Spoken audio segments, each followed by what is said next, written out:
فرمایا ایک قرآن بولتا ہے، ایک قرآن چپ ہے وہ بھی قرآن،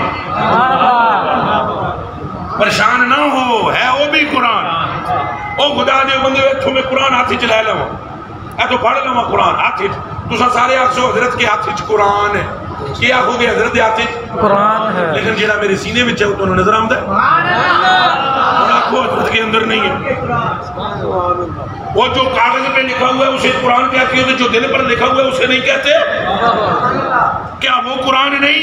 ہم جو کہتے ہیں تو حافظ تو حافظ تو حافظ تو حافظ، حسین تو حافظ بھی نہیں، محافظ ہے۔ کیونکہ حافظ بھول جاتا ہے، حسین بھولے نہیں۔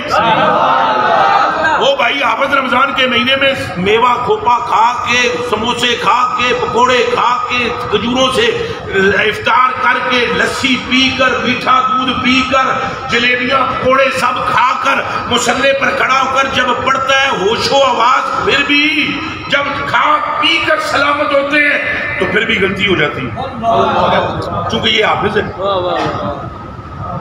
چونکہ یہ پھر بولو چونکہ یہ حافظ نہیں ہے، یہ حافظ ہے۔ اگر مکے میں پڑھے گا تو بھولتا ہے، مدینے میں پڑھے تو بھولتا ہے، اسلام آباد میں پڑھے تو بھولتا ہے، گرمیوں کی گرمی میں اے سی لگے ہوئے ہوں تو پھر بھی بھولتا ہے، سردیوں میں ہیٹر چل رہے ہوں تو پھر بھی بھولتا ہے، اتنی موٹی پیروں کے نیچے قالین ہو تب بھی بھولتا ہے۔ بھولتا اس لیے ہے کہ یہ حافظ ہے، لیکن تپتی ہوئی کربلا کی زمین